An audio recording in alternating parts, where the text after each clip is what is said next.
नमस्कार दोस्तों। तो हम लोग कंप्लीट कर रहे थे घटना चक्र की पूरी सीरीज, और इस सीरीज में आज हम लोग बात करेंगे हिस्ट्री के अंतर्गत आधुनिक भारत की मॉडर्न हिस्ट्री की।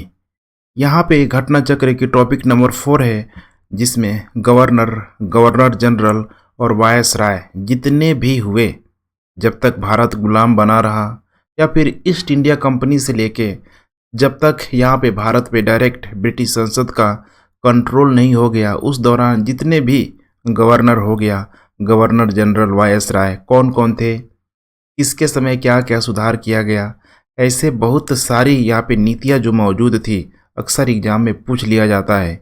और उसी को ध्यान में रखते हुए यहाँ पे सबसे पहले बात करेंगे हम लोग थ्योरी पोर्शन की, और उसके तत्पश्चात 107 107 MCQ को भी हम लोग सॉल्व करेंगे, जो कि किसी भी एग्ज़ाम के लिए काफ़ी इम्पोर्टेंट है।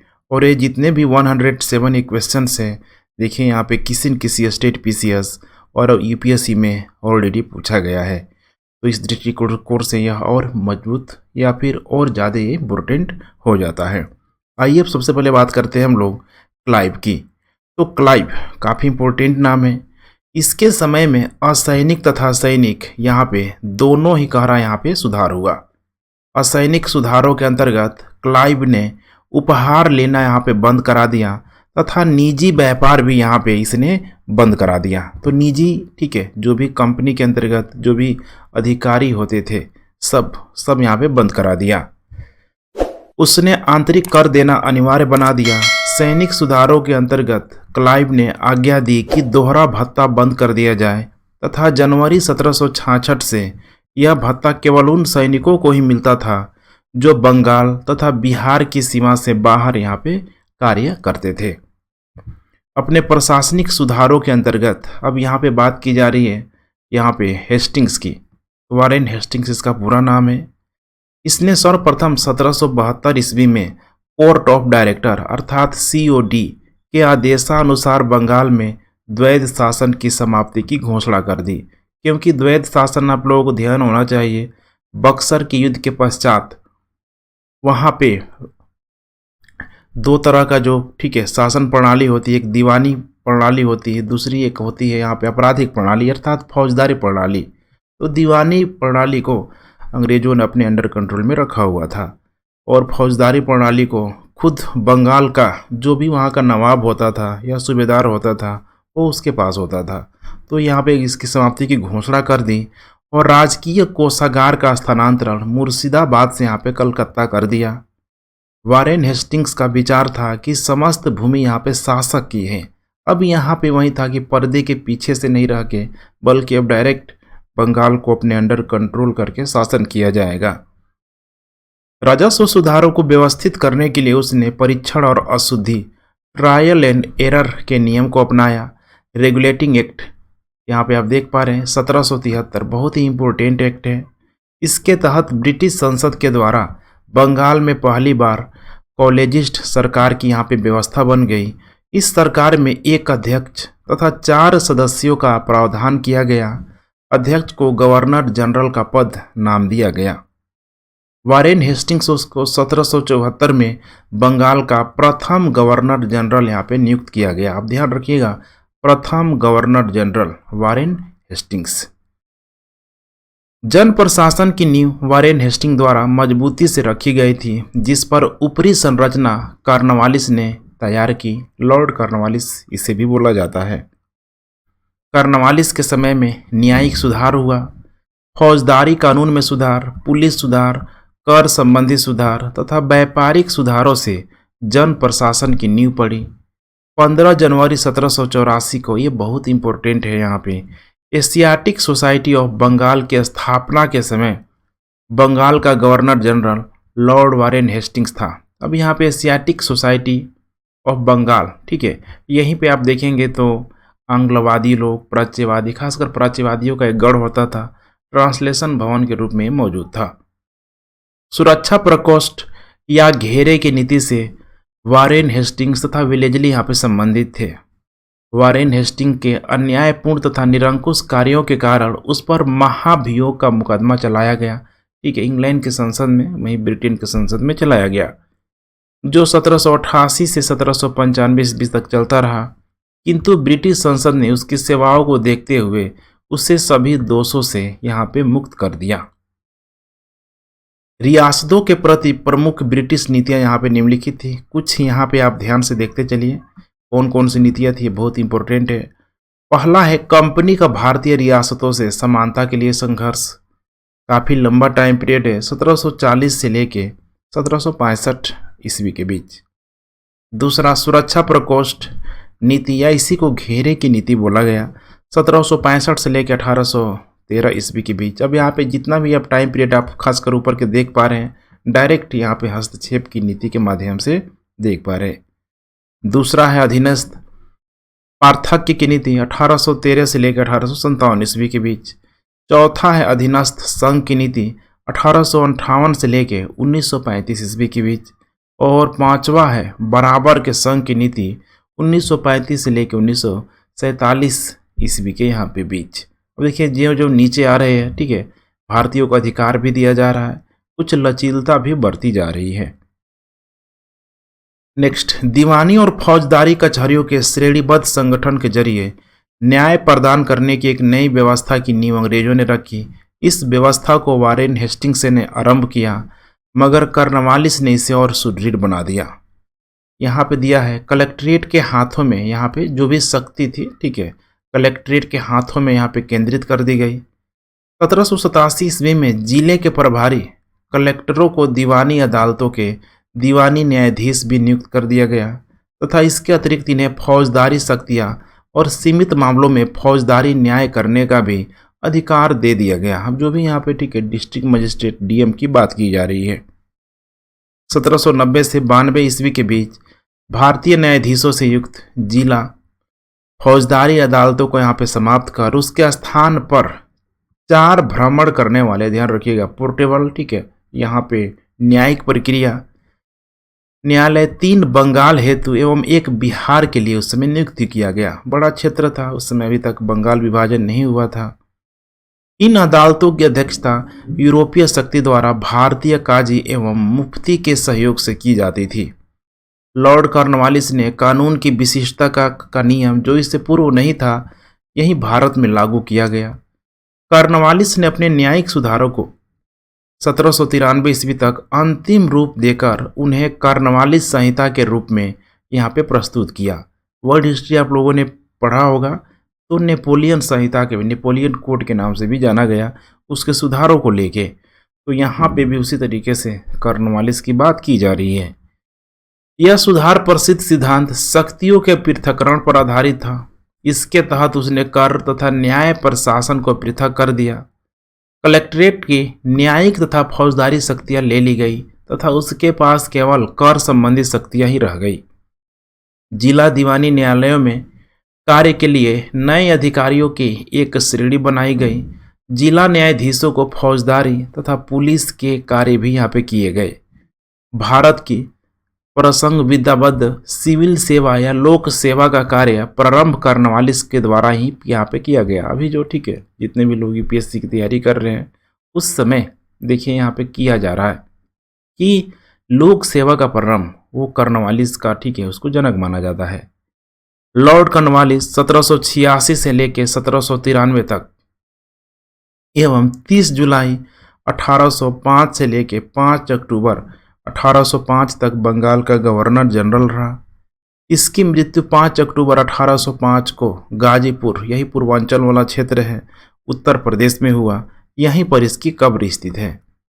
लॉर्ड वेलेस्ली, इसका टाइम पीरियड है 1798 से लेकर 1805 ईस्वी तक। ठीक है, टाइम पीरियड जो जितना भी दिया गया है उसकी, ठीक है, शासन अवधि को दिखा रहा है। इसकी सहायक संधि स्वीकार करने वाला पहला राज्य हैदराबाद 1798 में स्वीकार किया था। अब सहायक संधि आप लोग पता होना चाहिए, ठीक है, सैनिक सेवा के बदले कंपनी जो भी, ठीक है, शासक उनकी सेवा लेता था, कंपनी को इन सैनिकों को वेतन देना पड़ता था। बसीन की संधि दिसंबर 1802 ईस्वी में पेशवा बाजीराव द्वितीय और अंग्रेजों के मध्य हुई। लॉर्ड वेलेस्ली की सहायक संधि को स्वीकार करने वाला पहला मराठा सरदार यही है, पेशवा बाजीराव द्वितीय सेकेंड था। इस सहायक संधि के तहत बाजीराव द्वितीय ने अंग्रेजों की संरक्षता स्वीकार कर ली। इस संधि की शर्तों के अनुसार अंग्रेजों ने पेशवा को पूना में पुनः स्थापित करने के साथ लगभग 60,000 सैनिक पेशवा की रक्षा हेतु उसके राज्य में रखने का वादा किया, जबकि इसके बदले में पेशवा ने अंग्रेजों को 26 लाख रुपए वार्षिक आय वाले क्षेत्र प्रदान करने पर सहमति भी जताई। अब नेक्स्ट यहाँ पे आ रहा है, देख पा रहे हैं आप लोग यहाँ पे, ठीक है, गवर्नर जनरल लॉर्ड वेलेस्ली, काफ़ी ये भी इंपॉर्टेंट नाम है। टाइम पीरियड है 1798 से लेके 1805 ईस्वी तक, इसका भी शासन अवधि को इंडिकेट कर रहा है। इसने भारतीय राज्यों को अंग्रेजी राजनीतिक परिधि में लाने के लिए सहायक संधि प्रणाली का प्रयोग किया। इसने भी वही किया, उसने सहायक संधि का आविष्कार नहीं किया, इसका प्रयोग किया, इसने बहुत बड़े रूप में प्रयोग किया। इस प्रणाली का अस्तित्व तो पहले ही स्थित था, वह क्रमिक रूप से विकसित हुई, एक्सपेंड किया गया। संभवतः डुप्ले प्रथम यूरोपीय था। अब डुप्ले आप लोगों को याद होगा, फ्रांस का डुप्ले, जिसने अपनी सेना किराए पर भारतीय राजाओं को दी थी। अंग्रेजों ने इसी प्रकार को, मैंने इसी प्रणाली को अपनाई हुई थी। इससे पहले देखिए, इसलिए बोला भी जाता है फ्रांसीसियों को, काफ़ी जो डुप्ले था इम्पोर्टेंट नाम था, लेकिन फेल होने के सबसे इम्पोर्टेंट कारण था कि फ्रांस के अधीन जो भी यहाँ पे राज सत्ता के अधीन ये फ्रांसीसी कंपनी होती थी, लेकिन ये जो ईस्ट इंडिया कंपनी थी ये कोई सरकारी कंपनी नहीं थी बल्कि प्राइवेट कंपनी थी। प्रथम सहायक संधि 1765 ईस्वी में अवध से की गई, जब कंपनी ने निश्चित धन के बदले उसकी सीमाओं की रक्षा करने का वचन दिया। लॉर्ड वेलेस्ली द्वारा विशिष्ट रूप से प्रवर्तित सहायक संधि को स्वीकार करने वाले राज्य थे हैदराबाद 1798 ईस्वी में तथा 1800 ईस्वी में, यहाँ पे देख पा रहे हैं, ठीक है। दूसरा है मैसूर 1799 में, तंजौर अक्टूबर 1799 में, अवध नवंबर 1801 में, पेशवा यहाँ पे मराठा दिसंबर 1802 में, बरार के भोंसले दिसंबर 1803 में, सिंधिया फरवरी 1804 में, जोधपुर, जयपुर, मछेरी, बूंदी तथा भरतपुर, ये सारे जो क्षेत्र, ठीक है, रियासत के रूप में इन्हें आप समझ सकते थे, जो कि सहायक संधि को एक्सेप्ट किया। नेक्स्ट आ रहा है यहाँ पे लॉर्ड विलियम बेटिक, गवर्नर जनरल, जुलाई 1828 ईस्वी में गवर्नर जनरल का कार्यभार संभाला। इसने कुछ इंपॉर्टेंट काम किया, जैसे कि सती प्रथा, बालिका शिशु वध जैसी सामाजिक कुरीतियों को समाप्त करने के लिए प्रभावकारी प्रयत्न किया तथा देश में ठगी समाप्त कर शांति और व्यवस्था स्थापित की। उसने कोर्ट ऑफ डायरेक्टर की इच्छाओं के अनुसार भारतीय रियासतों के प्रति यथासंभव तटस्थता की नीति अपनाई। जयपुर में अव्यवस्था ने ऐसा उग्र रूप धारण कर लिया कि ब्रिटिश रेजिडेंट पर ही प्रहार कर दिया गया, परंतु इस पर भी बेंटिक ने हस्तक्षेप करना स्वीकार नहीं किया। इस प्रकार जोधपुर, बूंदी, कोटा तथा भोपाल में उसने हस्तक्षेप नहीं किया। यद्यपि ऐसा करने के लिए पर्याप्त कारण था, परंतु उसने इस नीति का अनुसरण छोड़कर 1831 ईस्वी में मैसूर तथा 1834 ईस्वी में कुर्ग एवं कछार की रियासतों को अपने प्रदेश में मिला लिया, क्योंकि वहां बहुत अधिक अव्यवस्था थी। नेक्स्ट आ रहा है यहाँ पे विलियम बेंटिक, काफ़ी इंपॉर्टेंट नाम है। 1828 से लेकर 1835 ईस्वी तक के बीच कार्यकाल। इसके शासन के 7 वर्षों में पुरानी निरंतर युद्धों तथा संयोजन की नीति को तिलांजलि यहाँ पे दे दी गई। अब जितना था पुराना, ठीक है, सबको खत्म कर दिया गया, तिलांजलि दे देना। भारत के इतिहास में बेंटिक का नाम सामाजिक तथा प्रशासनिक सुधारों के कारण स्मरण किया जाएगा। अब समाज से संबंधित, ठीक है, बहुत सारी कुरीतियाँ थी, एडमिनिस्ट्रेटिव रिफॉर्म यहाँ पे किया गया। 1833 के चार्टर एक्ट के द्वारा भारतीय प्रशासन को पूर्णतः केंद्रीकृत करने का प्रयास किया गया। इस एक्ट के द्वारा बंगाल के गवर्नर जनरल को भारत का गवर्नर जनरल यहाँ पे बना दिया गया। अब ध्यान रखिएगा, बंगाल की गवर्नर जनरल, पहले था अलग अलग गवर्नर, ठीक है, होते थे अलग अलग मद्रास प्रेसिडेंसी में। इसके अलावा मद्रास हो गया, बंगाल हो गया, इसके अलावा मुंबई हो गया। तो आगे चल के बंगाल का गवर्नर जनरल को, ठीक है, इन तीनों प्रेसिडेंसियों का प्रमुख बना दिया गया। अब देखिए यहाँ पे पूरी तरीके से बंगाल के गवर्नर जनरल को भारत के गवर्नर जनरल बना दिया गया। अर्थात जो बंगाल में कंट्रोल कर रहा है पूरे भारत में कंट्रोल करेगा। 1833 ईस्वी में लॉर्ड विलियम बेंटिक को भारत का प्रथम गवर्नर जनरल यहाँ पे बनाया गया। अब ध्यान रखिएगा यहाँ पे, ठीक है, प्रथम गवर्नर जनरल और बंगाल का गवर्नर जनरल दोनों में ही अंतर है। तो भारत का प्रथम गवर्नर जनरल कौन बन गया? Lord William Bentinck. Lord William Bentinck ने कैप्टन स्लीमैन को ठगों के विरुद्ध कार्यवाही करने के लिए नियुक्त किया गया। उसने लगभग 1500 ठगों को यहाँ पे बंदी बना लिया। अब ठग का मतलब, अगर आप लोगों ने एक मूवी देखा होगा ठग्स ऑफ हिंदुस्तान, तो उस कैरेक्टर से आप उसकी तुलना कर सकते हैं।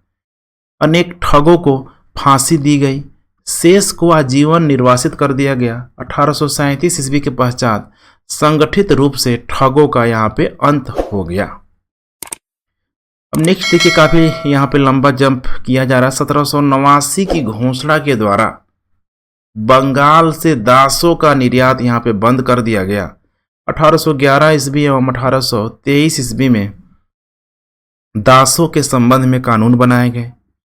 1833 ईस्वी के चार्टर एक्ट में दासता को शीघ्र अतिशीघ्र समाप्त करने के लिए गवर्नर से कानून बनाने को कहा गया।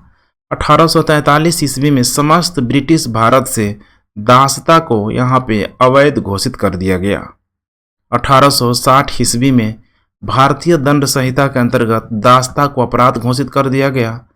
आंग्ल नेपाल युद्ध 1814 से यहाँ पे 16 के बीच हुआ है। लॉर्ड हेस्टिंग के गवर्नर जनरल काल 1813 से 23 में हुआ था, जो कि सुगौली की संधि से समाप्त हुआ था। सुगौली की संधि 2 दिसंबर 1815 को लेखबद्ध हुई थी, जिसे 4 मार्च 1816 को अनुमोदित यहाँ पे किया गया था। नेक्स्ट, 1854 ईस्वी में स्लीमैन के स्थान पर जेम्स आउटरम को अवध का ब्रिटिश रेजिमेंट बनाया गया था। उसने कहा था कि अवध का प्रशासन बहुत दूषित है तथा जनता की अवस्था बहुत शोचनीय है। देखेंगे 1857 की क्रांति में अवध ने बहुत ही तगड़े तरीके से, पुरजोर तरीके से अंग्रेजों के दांत खट्टे किया हुआ था।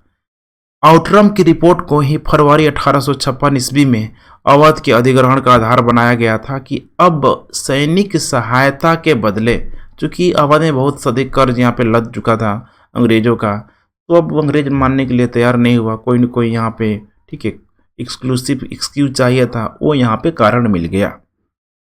लॉर्ड डलहौजी 1848 से यहाँ पे 56 ने अवध के नवाब, यही है वाजिद अली शाह, इसी की पत्नी होती थी बेगम हजरत महल, वाजिद अली शाह पर कुशासन का आरोप लगाकर 13 फरवरी 1856 को उसका अंग्रेजी राज्य में विलय कर लिया गया। अवध के अतिरिक्त डलहौजी के व्यापगत के सिद्धांत के अंतर्गत विलय किए गए प्रदेश, अब यही है यहाँ पे डॉक्ट्रिन नीति भी जिसको बोला गया, अर्थात जिस कोई शासक का अगर पुत्र नहीं होगा तो फिर गोद लिया हुआ पुत्र पूरी तरीके से ऑथोराइज नहीं माना जाएगा, उसके क्षेत्रों को अंग्रेजों के द्वारा मिला लिया जाएगा। इसमें आप देख पा रहे हैं सतारा, जैतपुर, संभलपुर, बघाट, उदयपुर, झांसी, नागपुर तथा करौली। क्रम में आप लोग ध्यान देंगे क्योंकि एग्जाम में कितने बार इसको पूछा जा चुका है। सबसे पहले सतारा को, उसके बाद जैतपुर संभलपुर को, बघाट को, उदयपुर को, झांसी को, नागपुर को तथा करौली को, सब यहाँ पे इनको भी अंडर कंट्रोल कर लिया गया अंग्रेजों के द्वारा। कोर्ट ऑफ डायरेक्टर ने करौली के व्यापगत प्रस्ताव को यहाँ पे अस्वीकार कर दिया। नेक्स्ट बात की जा रही है, भारत में रेल निर्माण की दिशा में प्रथम प्रयास ब्रिटिश गवर्नर लॉर्ड डलहौजी द्वारा किया गया। प्रथम रेलवे लाइन बहुत ही इंपॉर्टेंट 1853 ईस्वी में बंबई से थाने के बीच डलहौजी के समय बिछाई गई। रेल यात्रा का प्रारंभ ग्रेट इंडियन पेनिनसुला रेलवे द्वारा किया गया था। भारत में रेलवे के विकास का मुख्य उद्देश्य कच्चे माल को देश के आंतरिक भागों से बंदरगाह तक ले जाना था।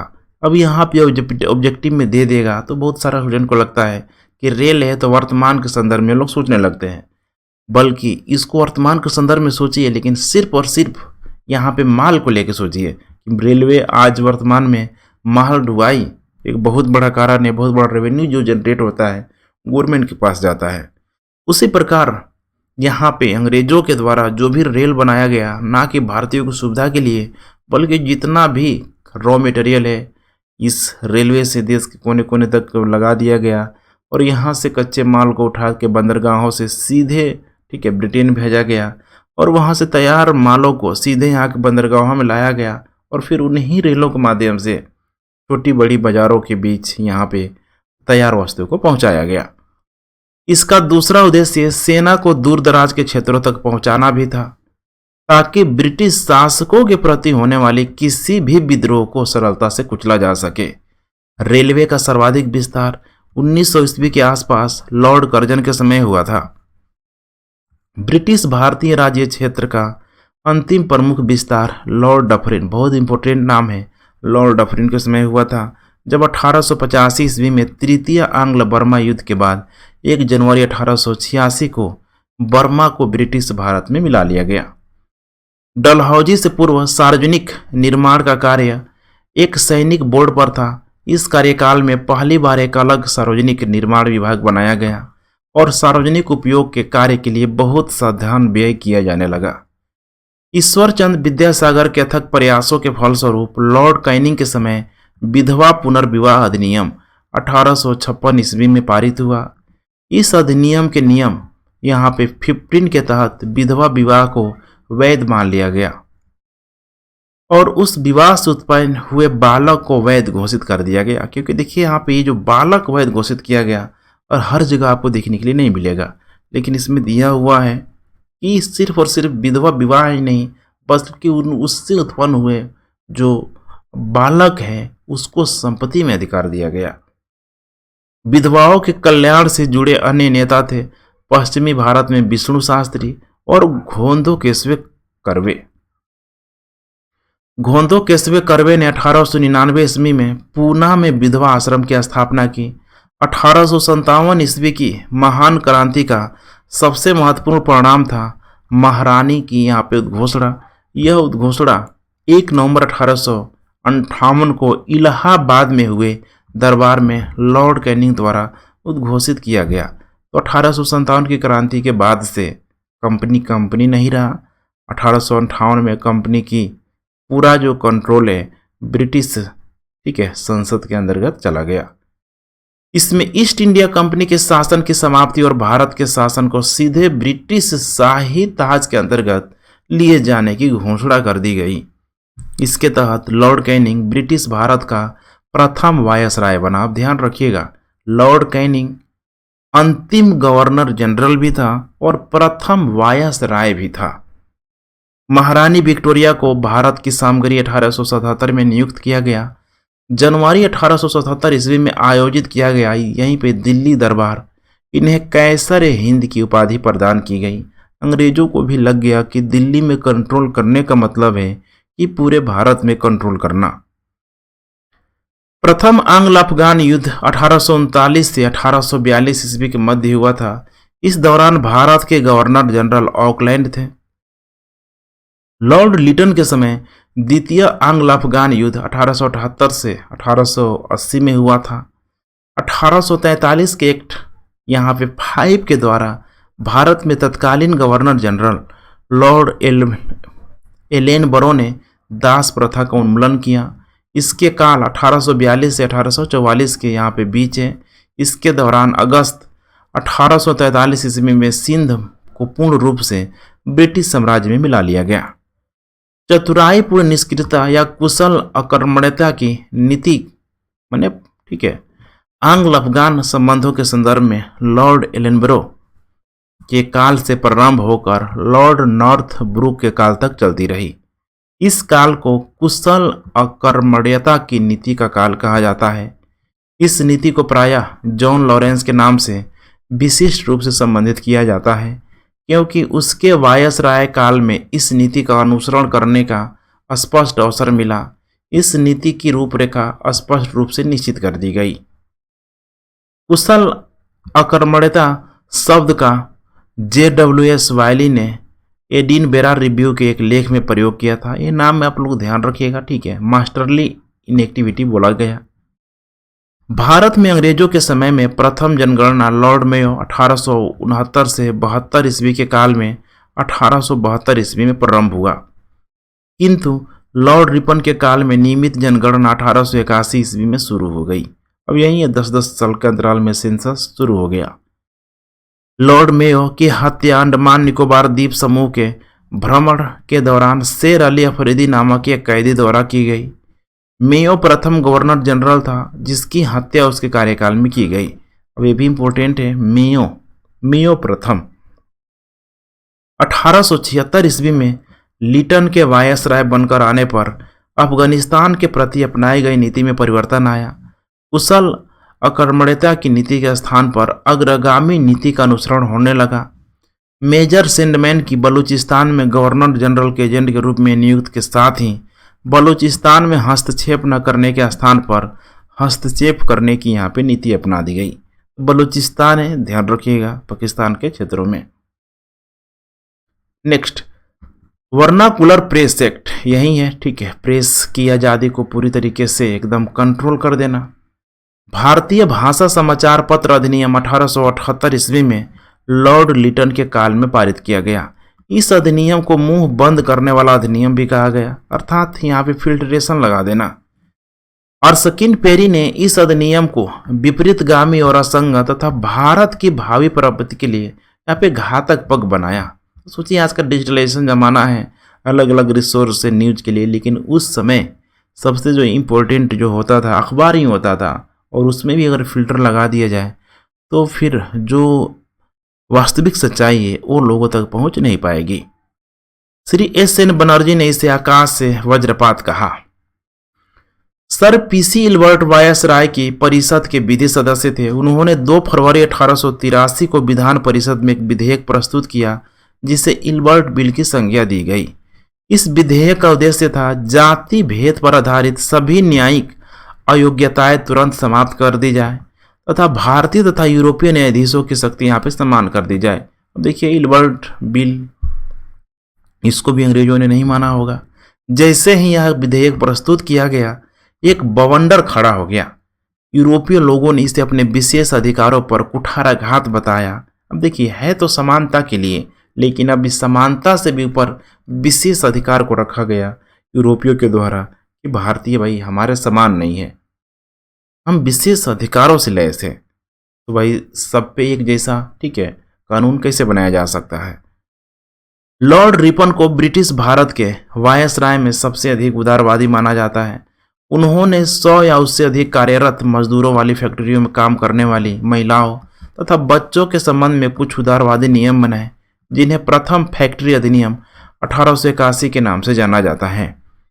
इस अधिनियम के तहत 7 वर्ष से कम उम्र के बच्चों के फैक्ट्रियों में काम करने पर रोक एवं 7 से 12 वर्ष के बच्चों की कार्यवधि पर प्रतिदिन 9 घंटे तथा इन्हें महीने में 4 दिन की छुट्टी देने का प्रावधान किया गया। दूसरी फैक्ट्री अधिनियम 1891 में बनाया गया। इसमें सभी मजदूरों के लिए साप्ताहिक छुट्टी की व्यवस्था थी। लॉर्ड मेयो के समय में सृजित स्थानीय, ठीक है, इसको वास्तविक स्थानीय शासन को वास्तविक स्थानीय शासन बनाने के लिए लॉर्ड रिपन ने उन्हें आवश्यक नियम प्रदान किया। इस कार्य के कारण लॉर्ड रिपन को आधुनिक भारत में स्थानीय शासन का जनक माना जाता है। नेक्स्ट, जॉर्ज मेटकॉफ ने प्रेस पर प्रतिबंध से हटा दिया। अब वही था वर्नाकुलर प्रेस एक्ट, इसने हटा दिया, इसीलिए उसे समाचार पत्रों का मुक्तिदाता कहा जाता है। भारत में पुरातत्व सर्वेक्षण संबंधी प्रयास 1784 ईस्वी में कलकत्ता में, ये बहुत इंपॉर्टेंट नाम है, विलियम जोन्स द्वारा एशियाटिक सोसाइटी की स्थापना के साथ प्रारंभ हुआ। अब यही है विलियम जोन्स, ठीक है, प्राच्यवादियों का प्रमुख लीडरशिप के रूप में, नेतृत्व करता के रूप में इसका नाम है। 1861 ईस्वी में लॉर्ड कैनिंग द्वारा एलेक्जेंडर कनिंघम को प्रथम पुरातात्विक सर्वेक्षण नियुक्त किया गया तथा 1871 में पुरातात्विक सर्वेक्षण को सरकार में अलग विभाग भी कर दिया गया। लॉर्ड कर्जन के कार्यकाल 1899 से 1905 ईस्वी के दौरान वर्ष 1901 में भारतीय पुरातत्व सर्वेक्षण को एकीकृत एवं केंद्रीकृत स्वरूप देते हुए जॉन मार्शल को इसका नया महानिदेशक नियुक्त किया गया। अब ध्यान रखिएगा ये, ठीक है, अक्सर ऐसे नामों को यहाँ पे जो भी, ठीक है, पुरातात्विक विभाग से संबंधित नामों को पूछ लिया जाता है। प्राचीन स्मारक संरक्षण अधिनियम 1904 के द्वारा लॉर्ड कर्जन ने पहली बार भारत पहली बार ऐतिहासिक इमारतों की सुरक्षा एवं मरम्मतों की ओर ध्यान देते हुए यहाँ पे 50,000 पाउंड की धनराशि का आवंटन किया था। गोपाल कृष्ण गोखले ने करजन के प्रशासन की तुलना मुगल सम्राट औरंगजेब से की थी। नवंबर 1905 में लॉर्ड कर्जन के स्थान पर लॉर्ड मिंटो को भारत का वायसराय नियुक्त किया गया तथा जॉन मार्ले को, देखिए यहाँ पे यही है जॉन मार्ले को भारत सचिव यहाँ पे नियुक्त किया गया। अब यही है मार्ले मिंटो सुधार, इनके द्वारा किए गए सुधार को मार्ले मिंटो सुधार यहाँ पे किया गया। इस अधिनियम के द्वारा मुसलमानों के लिए पृथक मताधिकार तथा पृथक निर्वाचक क्षेत्रों की स्थापना की गई। वायसराय लॉर्ड हार्डिंग के समय भारत की राजधानी का कलकत्ता से दिल्ली स्थानांतरण किया गया। वायसराय लॉर्ड हार्डिंग ने 1911 ईस्वी में जॉर्ज पंचम ने इंग्लैंड का शासक एवं महारानी मेरी को भारत बुलाया। बहुत इंपॉर्टेंट है, किसने बनाया? लॉर्ड हार्डिंग ने। दिल्ली में भव्य दरबार का आयोजन किया गया, जिसे दिल्ली दरबार 2 बार ऑलरेडी हो चुका था, तृतीय के नाम से जाना जाता है। इसी दरबार में बंगाल विभाजन को रद्द कर दिया गया तथा राजधानी के स्थानांतरण की यहाँ पे घोषणा कर दी गई। तो काफ़ी लंबा थ्योरी था। इतनी ही थ्योरियों के अंतर्गत आप देखेंगे कि देखिए 100+ माने 107 MCQ प्रश्न जो पूछा गया है, ये बहुत इंपॉर्टेंट यहाँ पे हो जा रहा है। पहला है यहाँ पे निम्नलिखित कथनों पर विचार कीजिए। रॉबर्ट क्लाइव बंगाल के प्रथम गवर्नर जनरल थे। पहला ही यहाँ पे गलत है, रॉबर्ट क्लाइव को यहाँ पे ठीक है लिया गया है। विलियम बेंटिक भारत के प्रथम गवर्नर जनरल थे। दूसरा स्टेटमेंट यहाँ पे सही है, करेक्ट उत्तर हो जाएगा बी। देख रहे हैं वारेन हेस्टिंग को 1774 में बंगाल का प्रथम गवर्नर जनरल बनाया गया था। नेक्स्ट, भारत के प्रथम गवर्नर जनरल कौन थे? अब यहाँ पे अभी हमने देखा था भारत के प्रथम गवर्नर जनरल, यहाँ पे देखिए विलियम बेंटिक, ऐसा कोई नाम यहाँ पे नहीं दिया गया है। राजस्थान PCS में पूछा गया, इसीलिए इसको स्टार लगा दिया गया है। निम्न कथनों में से कौन सा सही नहीं है? जन प्रशासन की नींव वारेन हेस्टिंग द्वारा मजबूती से रखी गई, जिस पर ऊपरी संरचना यहाँ पे कॉर्नवालिस ने की थी। ठीक है, तो यहाँ पे सही कह रहा है कि नहीं है, ठीक है, बल्कि ये सही है। दूसरा, ईस्ट इंडिया कंपनी की सैनिक सुधार करने का श्रेय क्लाइव को था, बिल्कुल सही है। लॉर्ड विलियम बेंटिक सबसे बड़े ब्रिटिश शासकों में से एक था, क्योंकि उसने भारत में ब्रिटिश साम्राज्य को संगृहित किया हुआ था। अब यहाँ पे शासक बना दिया, इसे ही यह स्टेटमेंट गलत हो जा रहा है। सी उत्तर करेक्ट है यहाँ पे। नेक्स्ट, कलकत्ता में एशियाटिक सोसाइटी की स्थापना के समय बंगाल का गवर्नर जनरल कौन था? यह था लॉर्ड वारेन हेस्टिंग्स। ठीक है, और स्थापना किसने किया? William Jones. यहाँ पे सुरक्षा थोड़ा सा ठीक है ब्लर हो गया, ध्यान से देखिए। सुरक्षा प्रकोष्ठ की नीति संबंधित है, वारेन हेस्टिंग्स से यहाँ पे संबंधित है। नेक्स्ट, रिंग फेस नीति का संबंध किससे है? तो ये है वारेन हेस्टिंग्स, यही है घेरे की नीति जिसको बोला गया रिंग फेस। निम्नलिखित में से किसने बंगाल में द्वैध शासन प्रणाली को समाप्त किया? उसने किया, वारेन हेस्टिंग्स के द्वारा किया गया। नेक्स्ट, किस गवर्नर जनरल पर महाभियोग का मुकदमा चलाया गया? उसका नाम था लॉर्ड, ठीक है, यहाँ पे वारेन हेस्टिंग्स पर चलाया गया, लेकिन इसको ठीक है सेवा के आधार पे बाइज्जत बरी कर दिया गया। नेक्स्ट, निम्नलिखित में से किस पर ब्रिटिश संसद में महाभियोग का मुकदमा चलाया गया? Warren Hastings. इसमें एक स्टेटमेंट मुझे याद आ रहा है, वह लिखता है उसके थोड़े से दोस्त, जहां तक वे वास्तव में दोस्त थे, उस राजनीतिज्ञ के दोस्त थे जिस पर सहसा ही संकट आ पड़ा तथा जिस पर इतनी कठिन उलझने आ पड़ी हो कि कभी कभी मानवीय समझ में भूल चूक हो जानी आवश्यक थी। होता है कई बार डिसीजन लेते समय, ठीक है, अपने आप को बताने की कोशिश कर रहा है कि मैंने देखो बहुत काम किया, उस काम में हो सकता है कि कुछ यहाँ पे भूल चूक हो गई होगी। नेक्स्ट, भारत में न्यायिक संगठन की स्थापना किसने की? लॉर्ड कॉर्नवालिस के द्वारा किया गया, दीवानी और देखदारे फौजदारी न्यायालय के श्रेणीबद्ध संगठन के जरिए। निम्नलिखित में से किस गवर्नर जनरल ने भारत की प्रसंग विधाबद्ध सिविल कोड का सृजन किया, जो कालांतर में भारतीय सिविल सेवा के नाम से जानी गई। कर्नवालिस का नाम है। भारतीय लोक सेवा का प्रवर्तन किया गया। कर्नवालिस, बार बार देखिए रिपीट हो रहा है, एकदम क्लियर हो जाएगा। लॉर्ड कर्नवालिस की कब्र यहाँ पे कहाँ स्थित है? ये है गाजीपुर में। लॉर्ड वेलेस्ली द्वारा लागू की गई सहायक संधि के बारे में निम्नलिखित कथनों में से कौन सा कथन यहाँ पे लागू नहीं होता है? वो है कंपनी के लिए एक नियत आय का प्रबंध करना। नेक्स्ट, लॉर्ड वेलेस्ली की सहायक संधि को स्वीकार करने वाला पहला मराठा सरदार था पेशवा बाजीराव द्वितीय था, यही था। 1802 की बेसिन की संधि पर हस्ताक्षर किसके मध्य हुआ था? वो हुआ था अंग्रेज तथा बाजीराव सेकेंड के बीच। सहायक संधि को स्वीकार करने वाला पहला शासक का नाम था अवध का नवाब। नेक्स्ट, सहायक संधि को किसके काल में क्रियान्वित किया गया? वो था लॉर्ड वेलेस्ली के कार्यकाल में। निम्न में से सहायक संधि स्वीकार नहीं की थी। इंदौर के होलकर राज्यों ने सहायक संधि स्वीकार नहीं की थी। सहायक संधि व्यवस्था को स्वीकार करने वाला प्रथम भारतीय देशी शासक कौन था? उस शासक का नाम था हैदराबाद का निजाम। निम्नलिखित पर विचार कीजिए जिन्होंने लॉर्ड वेलेस्ली के साथ सहायक संधि की, उनके द्वारा किए गए संधियों का सही कालक्रम नीचे दिए गए कूट से पता चलता है। सबसे पहले यहाँ पे किसने किया हुआ था? तो हैदराबाद, उसके बाद मैसूर, अवध, उसके बाद यहाँ पे सिंधिया ऑलरेडी दिया हुआ है। भारतीय राज्यों पर अंग्रेजी प्रभुत्व स्थापित करने के लिए किसने प्रशासन में सहायक संधि प्रणाली का सूत्रपात किया? उसका भी नाम यहाँ पे है Lord Wellesley. East India company का राजपूत राज्यों से सहायक संधि करने का मुख्य उद्देश्य क्या था? अंग्रेजों की प्रभुसत्ता यहाँ पे स्थापित करना। इसीलिए इसने राजपूतों से सहायक संधि करने का प्रयास किया और इसमें सफल भी हुआ। निम्नांकित युग्मों में से कौन सा सही सुमेलित यहाँ पे नहीं है? बक्सर का युद्ध है। सहायक संधि प्रणाली 1863 में देखिए दिया है, ठीक है, 1863 में नहीं है, आप देख पा रहे हैं यहाँ पे नीचे। सहायक संधि को 1798 में ही यहाँ पे शुरू कर दिया गया। जैसे बंगाल में अंग्रेजों की पकड़ मजबूत होती चली गई, नई नई नीतियाँ लाई गई। उस समय जब नेपोलियन की शक्ति के सामने यूरोप में साम्राज्य धाराशाही हो रहे थे, नीचे लिखे गवर्नर जनरल में से किस एक ने भारत में ब्रिटिश पताका फहराए रखी? उसका नाम था लॉर्ड वेलेस्ली। आंग्ल नेपाल युद्ध जिसके शासनकाल में हुआ था, उस समय कौन था?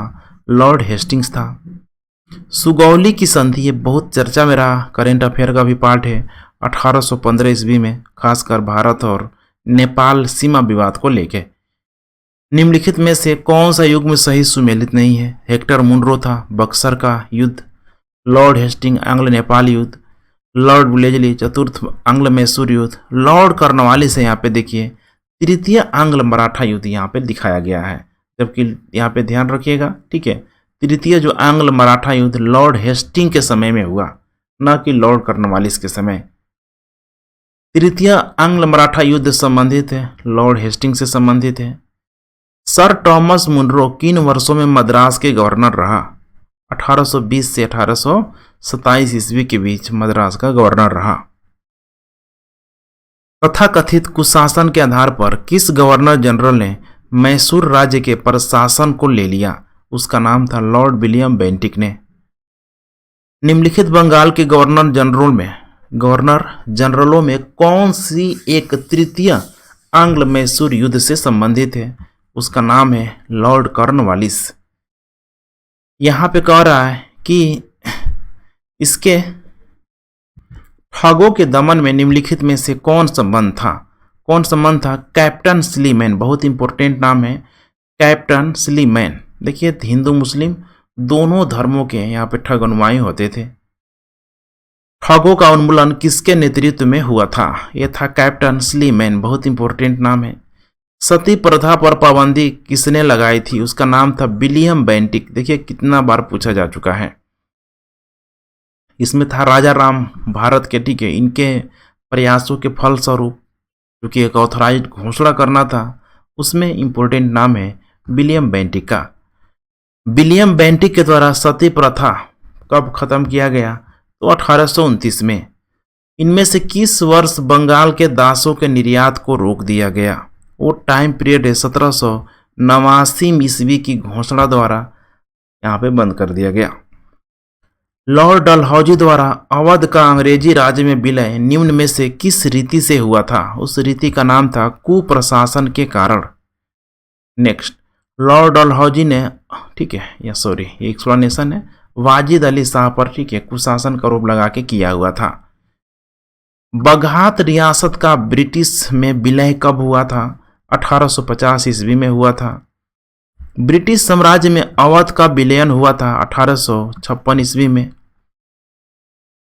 अधोलिखित युग्मों में से कौन सा यहाँ पे सुमेलित है? टाइम पैटर्न यहाँ पे दे दिया है, तो यहाँ पे जो कौन सही सुमेलित है? 1856 में अवध का जो विलयन किया गया था। बाकी का आप देख सकते हैं, ठीक है, ऊपर थ्योरी से आप मैच कर सकते हैं।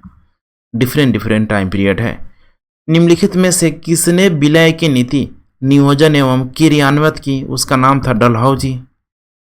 ब्रिटिश द्वारा कुशासन का बहाना लेकर निम्नलिखित प्रांतों में से किस एक का शासक यहाँ पे हटा दिया गया था? उसका नाम था यहाँ पे अवध का क्षेत्र। नेक्स्ट, भारत में ब्रिटिश शासन के दौरान निम्नलिखित राजसी राज्यों के विलय क्रम पर विचार कीजिए।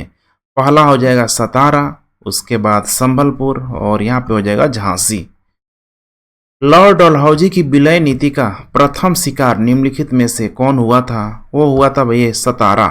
ध्यान रखिएगा, सतारा, झांसी नहीं, सतारा। जेम्स एंड्रयूज रैमजे भारत के किस गवर्नर जनरल का वास्तविक नाम था? वो नाम था यहाँ पे डलहौजी। तो ध्यान रखिएगा, Ramsay, James Andrews Ramsay Dalhousie का नाम। अंग्रेजों द्वारा सिंध विजय संपन्न हुआ था लॉर्ड एलेनबरो के समय। सिंध पर ब्रिटिश ने कब्जा किया था 1843 ईस्वी में। नेक्स्ट, निम्नलिखित में से कौन अवध का ब्रिटिश रेजिडेंट था जब अवध का ब्रिटिश साम्राज्य में विलय हुआ? James Outram.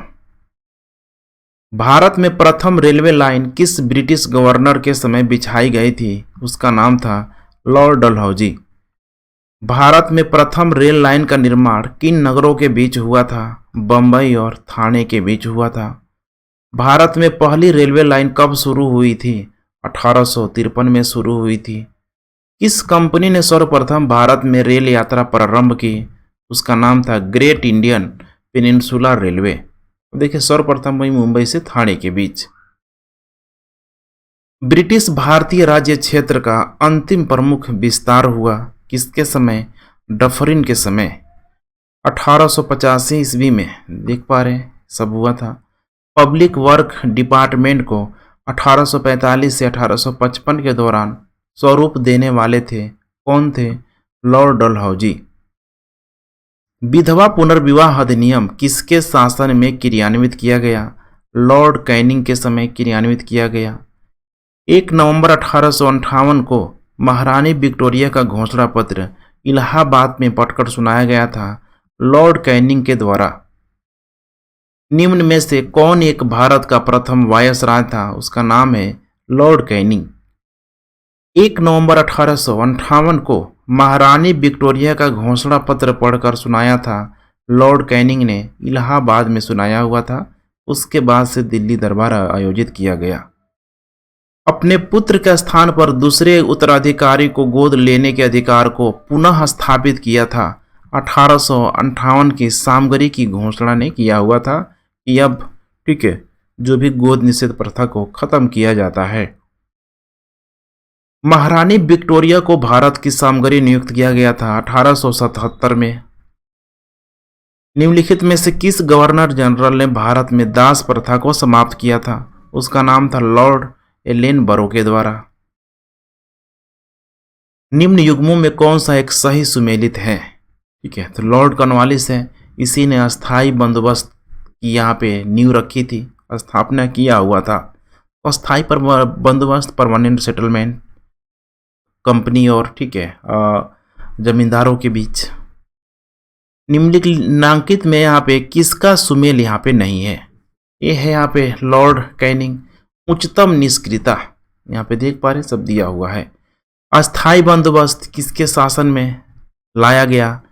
कॉर्नवालिस के समय लाया गया। निम्नलिखित में से सही सुमेलित नहीं थे। लॉर्ड हेस्टिंग्स, द्वितीय एंग्लो मराठा युद्ध, यहाँ पे ये सही सुमेलित क्या है? नहीं है। आप देख पा रहे द्वितीय एंग्लो मराठा युद्ध इस समय लॉर्ड वेलेस्ली के समय हुआ था। पेशवाई को कब समाप्त किया गया? 1818 में पेशवाई को समाप्त कर दिया गया। निम्नलिखित में से किसने राजपुताना की देशी रियासतों के साथ वर्ष 1817 से 1818 की 1817 से 1800 ठीक है 18 के अधीनस्थ संधि की बातचीत की? उसका नाम था चार्ल्स मेटकॉफ। निम्न में से कौन सही सुमेलित यहाँ पे नहीं है? सर जॉन शोर आंग्ल नेपाल युद्ध। क्या है? सर जॉन शोर आंग्ल नेपाल युद्ध। निम्नलिखित में से कौन एक सही सुमेलित है? लॉर्ड वेलेस्ली है यहाँ पे। चतुर्थ आंग्ल मैसूर युद्ध, बिल्कुल करेक्ट स्टेटमेंट है, देख पा रहे हैं यहाँ पे। निम्नलिखित में से कौन सा युग में सही सुमेलित नहीं है? वो है Lord William Bentinck charter act 1833 का पारित होना। निम्न में से कौन चतुराईपूर्ण निष्क्रियता की नीति के साथ जुड़ा हुआ है? उसका नाम क्या है यहाँ पे? John Lawrence. भारत में अंग्रेजों के समय प्रथम जनगणना किसके समय हुआ था? वो हुआ था लॉर्ड मेयो के कार्यकाल के समय। वह कौन व्यक्ति था जिसने भारत में पहली बार जनसंख्या की जनगणना करवाई? उसका नाम था लॉर्ड मेयो। किस वायसराय की हत्या अंडमान निकोबार द्वीप समूह में एक दंडित अपराधी द्वारा की गई थी? यही था Lord Mayo.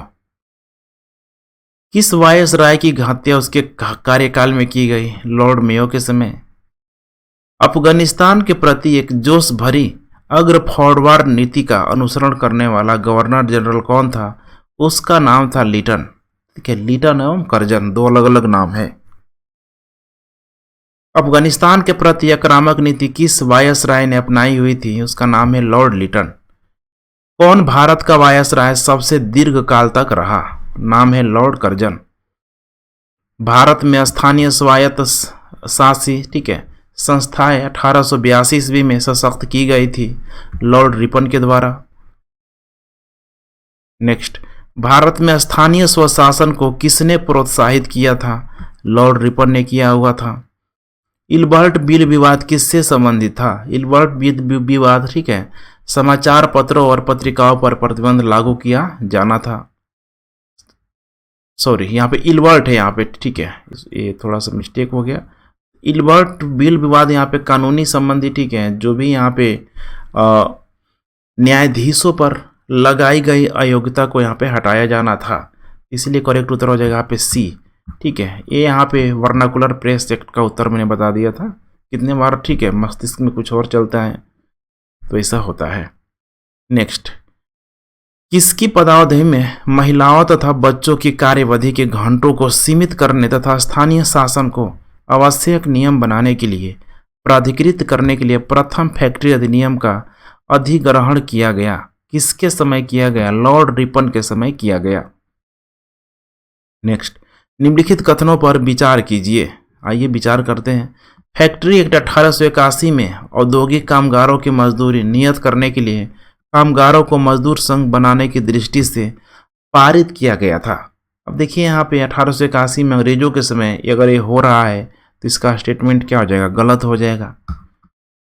M.N.. Lokhande British Bharat में मजदूर आंदोलन संगठित करने के अग्रगामी थे। करेक्ट है, केवल और केवल 2। नेक्स्ट 85 नंबर, निम्नलिखित में से किसे भारत में स्थानीय स्वायत्त शासन का जनक माना जाता है? उसका नाम है लॉर्ड रिपन। निम्नलिखित में से कौन सा युग में सही सुमेलित यहाँ पे नहीं है? पहला ही स्थानीय स्वशासन लॉर्ड लिटन यहाँ पे सुमेलित नहीं है। सूची 1 को सूची 2 से मिलान करना है। सूची 1 सूची 2 इधर दिया हुआ है। क्लाइव बेंटिक चार्ल्स, पहला है क्लाइव बंगाल में दोहरी शासन, बेंटिक अंग्रेजी शिक्षा हो जाएगा। अब देखिए 1 का सी 2 का हो जाएगा यहाँ पे डी। ठीक है, 1 का सी ठीक है 2 का डी, करेक्ट उत्तर हो जाएगा यहाँ पे ए हो जाएगा। ठीक है, अब ये 3 का अब हो जाएगा चार्ल्स मेट का प्रेस पर प्रतिबंध से हटाना, और कर्जन हो जाएगा बंग विभाजन।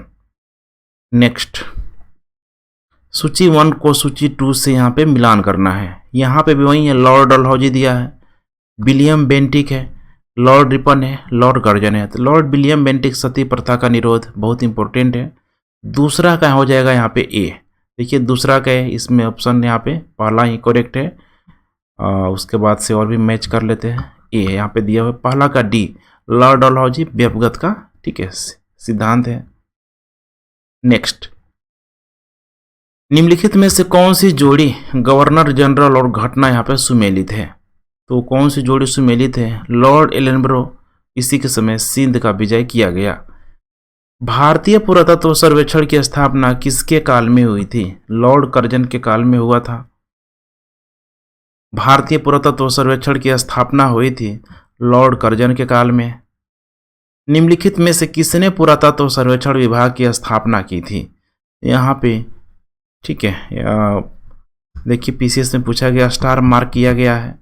यहाँ पे बताया गया है कि उस समय governor general Lord of Mayo था, तो इसीलिए यहाँ पे ठीक है, कोई वैसा ऑप्शन यहाँ पे मौजूद नहीं है। प्राचीन स्मारक संरक्षण एक्ट किस गवर्नर जनरल के कार्यकाल में पारित हुआ था? उसका नाम था लॉर्ड कर्जन। ध्यान रखिएगा, लॉर्ड कर्जन। 95, भारत में ब्रिटिश साम्राज्य के दौरान निम्नलिखित वायसरायों पर विचार कीजिए। Lord Curzon, Lord Chelmsford, Lord Hardinge और लॉर्ड यहाँ पे इरविन है। तो क्रम से यहाँ पे ठीक है, पदावधियों का सही कलक्रम यहाँ पे है सिस्टमेटिक ढंग से। कर्जन, चेम्सफोर्ड, हार्डिंग और उसके तत्पश्चात इरविन। देख पा रहे हैं सब टाइम पीरियड यहाँ पे इसे दिया हुआ है। असैनिक प्रशासन 1905 के संदर्भ में निम्नलिखित में से कौन सा सही है? लॉर्ड कर्जन ने प्रांतीय सीमाओं को पुनर्गठित करने का निर्णय लिया। पुनर्गठित नहीं हुआ बल्कि इसका विभाजन कर दिया गया। पहला गलत है। पूर्वी बंगाल और असम नामक एक नया प्रांत बनाया गया। ध्यान रखिएगा, पूर्वी बंगाल और असम नामक एक नया प्रांत बनाया गया। तो यहाँ पे थोड़ा सा समस्या है, इसका करेक्ट उत्तर होना चाहिए केवल बी। ठीक है, सी कर लीजिए यहाँ पे, या अदरवाइज ये को करना पड़ेगा।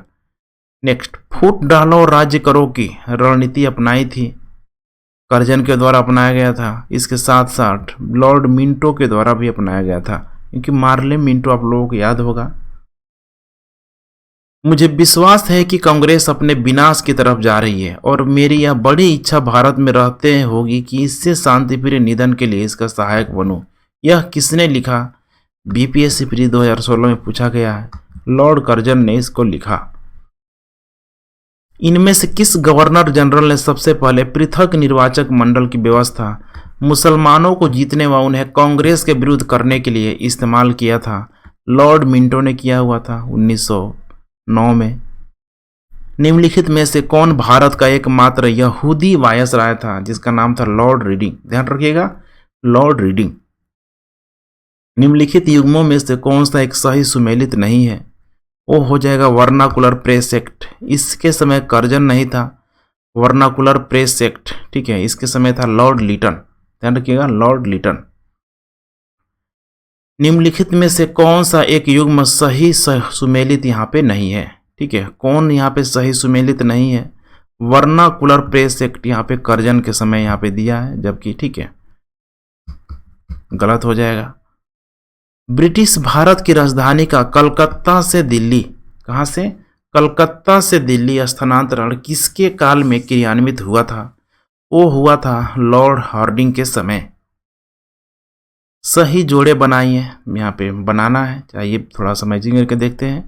ठीक है, बंगाल का विभाजन हो गया, बंगाल का विभाजन, बंगाल में दोहरा शासन, इसके अलावा यहाँ पे सामाजिक सुधार। तो दोहरा शासन तुम्हें पता है, ठीक है, और सी का हो जाएगा 2, सी का यहाँ पे 2, एक ही ऑप्शन है यहाँ पे सी। देखिए कैसे करेक्ट हो, यहाँ पे हो गया। सूची 1 को सूची 2 से यहाँ पे सुमेलित करना है। पे देखिए सूची 1 यहाँ पे दिया हुआ है, ठीक है, और इसके अलावा नीचे सूची 2 भी यहाँ पे दिया हुआ है। तो भारत का गवर्नर जनरल चार्टर एक्ट 1833 के अधीन पहला है यहाँ पे बंगाल में Fort William presidency governor general, Bharat का governor general viceroy, governor general और सम्राट का प्रतिनिधि। हम नीचे यहाँ पे दिया हुआ है, सूची 2 यहाँ पे दिया हुआ है, ठीक है। इसको आप लोग ठीक है देख लीजिए, काफ़ी लंबा चौड़ा है। इसका करेक्ट उत्तर है यहाँ पे ए का हो जाएगा 3, ठीक है। अर्थात ए का 3 मैंने फोर्ट विलियम प्रेसिडेंसी का गवर्नर जनरल, ए हो जाएगा 3। चार्ल्स कार्नवालिस का दूसरा अर्ल और पहला मार्किस। बी का हो जाएगा 2, भारत का गवर्नर जनरल चार्टर एक्ट 1833 के अधीन कौन था? James Andrews Brown, Ramsay, Dalhousie Carl और मार्किस। सी का हो जाएगा 4, भारत का गवर्नर जनरल और वायसराय इस समय कौन था? गिलबर्ट जॉन एलियट, मरे, किनमिनांड, मिंटो कार्ल। उसके बाद हो जाएगा डी का 1 दिया हुआ है यहाँ पे, गवर्नर जनरल और सम्राट का प्रतिनिधि, तो 1 हो जाएगा Archibald pursed Wavell, by count और अर्ल वेवेल। देखिए यहाँ पे IAS परी 1996 में पूछा गया है, कितना कॉम्प्लिकेटेड नाम को यहाँ पे दिया गया है। सूची 1 को सूची 2 से यहाँ पे सुमेलित करना है। संबलपुर, सतारा, अवध, झांसी, ठीक है। सबसे पहले जो किया गया था, इसमें आप टाइम पीरियड देख लीजिए, मेरे ख्याल से 17 को किया गया था, 1848 में हो जाएगा। बी का 1 हो जाएगा, देखिए बी का, ठीक है, बी का क्या हो जाएगा? 1 हो जाएगा। तो बी का 1 में देखिए यहाँ पे करेक्ट उत्तर हो जाएगा यहाँ पे बी, ठीक है। यहाँ पे सॉरी, यहाँ पे देखते चलिए, बी का हो जाएगा 1। इसके अलावा क्या है आपका 17 को, अवध को हो जाएगा, सी का हो जाएगा 4, सी का 4। यहाँ पे देखिए 2 ऑप्शन यहाँ पे मिल गया, करेक्ट उत्तर हो जाएगा बी। ए का हो जाएगा 2, ए का संबलपुर 1854 में, सॉरी 1849 में, और डी का हो जाएगा 3 यानी 1854 में। बिल्कुल सिस्टमेटिक ढंग से देखते चलना है। तो ठीक है फ्रेंड्स, ये था लास्ट, ठीक है। इतना हम लोगों ने पूरा कंप्लीट कर लिया। तो इसको आप रिवीजन करते रहें, और बेहद ही सिस्टमेटिक ढंग से मैं करा रहा हूँ, एक चीज़ को मैं पढ़ रहा हूँ, क्योंकि इतना सब चीज़ करने के बाद मुझे नहीं लगता है कि आप किसी अगर राष्ट्रीय PCS एग्जाम की तैयारी कर रहे हैं तो उसमें से क्वेश्चन छूटेगा। जनरली जो भी इम्पोर्टेंट फैक्ट्स हैं सब यहाँ पे मेंशन कर दिया गया है, और उसको कहीं न कहीं देखिए कितने बार इन सारे एग्जामों में पूछा भी गया है। इसे आप रिवीजन करते रहें तो ज़्यादा बेटर होगा। And thanks for watching. जय हिंद।